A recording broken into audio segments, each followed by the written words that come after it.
Assalamualaikum warahmatullahi wabarakatuh. Kami di sini akan mempresentasikan hasil dari proposal cloud computing mengenai merancang bangun e-learning sekolah SMP dengan Google Cloud Platform.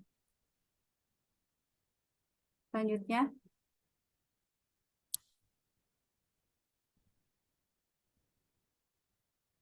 anggota kelompok kami terdiri dari 2 orang, yaitu saya sendiri Suminar dan ada rekan saya Ranti Amelia Putri.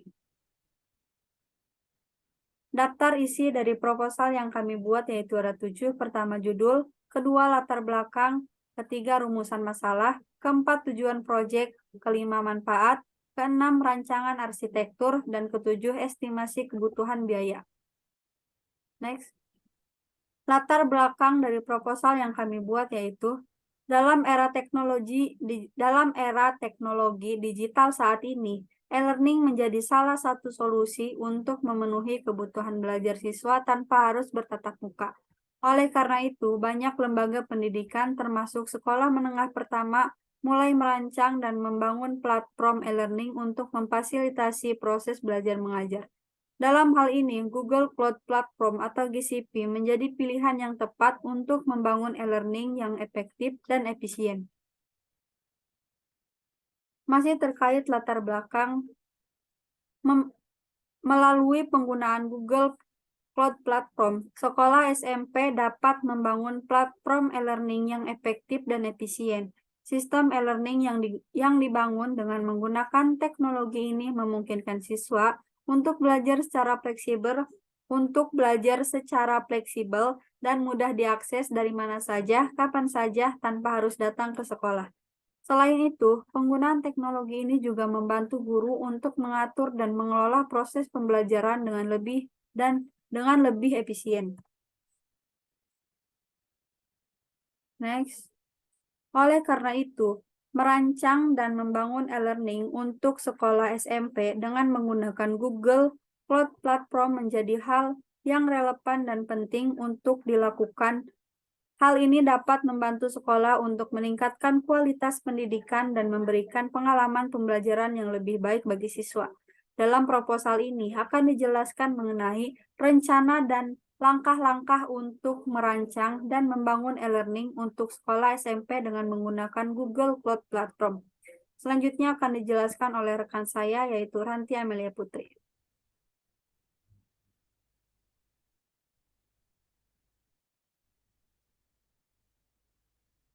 Selanjutnya di sini terdapat rumusan masalah yang kita dari tadi telah diberikan oleh dari latar belakang tadi terdapat rumusan masalahnya, yaitu yang pertama, bagaimana merancang sistem e-learning yang efektif dan efisien menggunakan Google Cloud Platform untuk sekolah menengah pertama.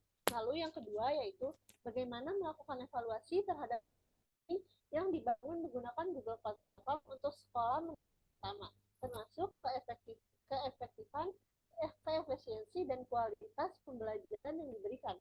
Lalu masalahnya yaitu bagaimana mengoptimalkan keamanan dan ketersediaan sistem e-learning yang dibangun menggunakan Google Cloud Platform untuk sekolah menengah pertama. Next.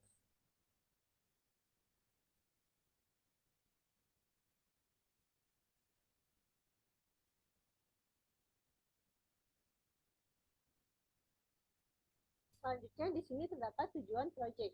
Dengan ada latar belakang tadi, maka kita dapat membuat proyek ini dengan tujuan yaitu untuk yang pertama adalah untuk merancang dan membangun sistem e-learning yang efektif dan efisien menggunakan Google Cloud Platform untuk sekolah SMP. Lalu yang kedua adalah untuk mengevaluasi sistem e-learning yang dibangun menggunakan Google Cloud Platform untuk sekolah SMP, termasuk keefektifan, keefisiensi, dan kualitas pembelajaran yang diberikan, serta memperbaiki sistem jika diperlukan. Lalu yang ketiga yaitu tujuannya adalah untuk mengoptimalkan keamanan dan ketersediaan sistem e-learning yang dibangun menggunakan Google Cloud Platform untuk sekolah menengah pertama. Next.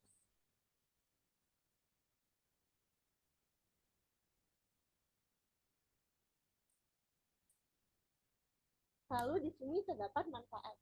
Dengan adanya latar belakang tadi, maka dapat munculkan 3 manfaat. Yang pertama adalah dapat mempermudah interaksi antara peserta didik dengan bahan materi.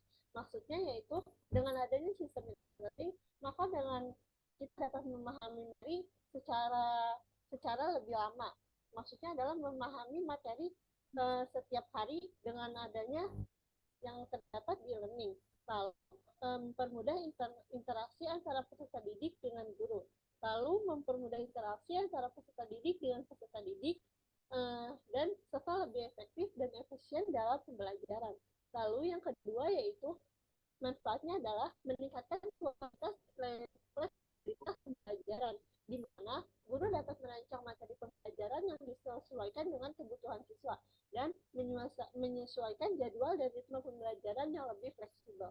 Maksudnya, dengan adanya sistem e-learning ini, guru dapat mencari materi sesuai apa yang kita butuh dan menyesuaikan waktu sesuai dengan waktu yang biasa kita gunakan.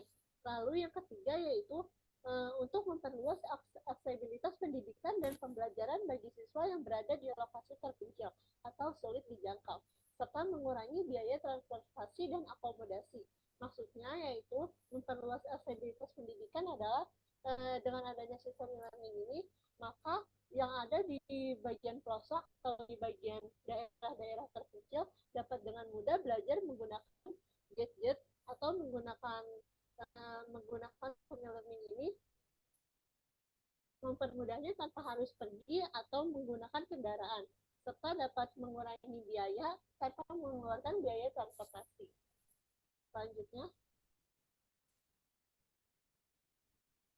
Selanjutnya adalah rancangan arsitektur.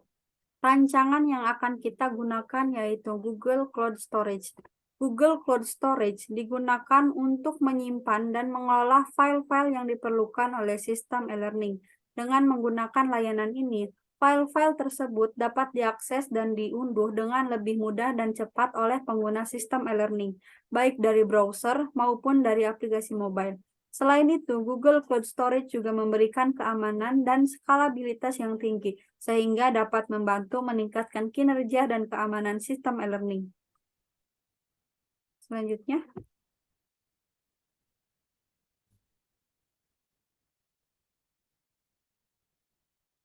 di sini terdapat estimasi kebutuhan biaya, di mana pada ini kita menggunakan layanan estimasi cloud storage, di mana estimasi ini terbilang lebih murah dibandingkan dengan estimasi ketika kita membangun server sendiri, di mana dalam cloud storage ini terdapat total amount of storage yaitu 512 GB dengan harga Rp177.293.57.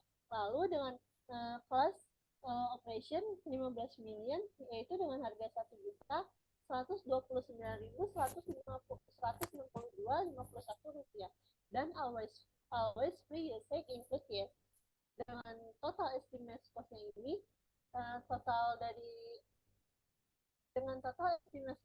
yaitu Rp1.306.456,7 per satu bulan. Lalu di sini dapat biaya cloud, Google Credit, dan total cost. Di mana biaya cloud-nya itu seharga Rp1.036.456 dan Google Credit-nya yaitu Rp4.470.600.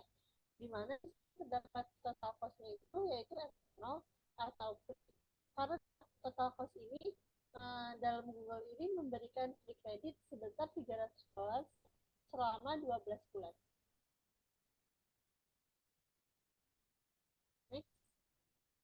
terima kasih. Itulah hasil dari proposal yang kami buat. Kurang lebihnya mohon maaf. Wassalamualaikum warahmatullahi wabarakatuh.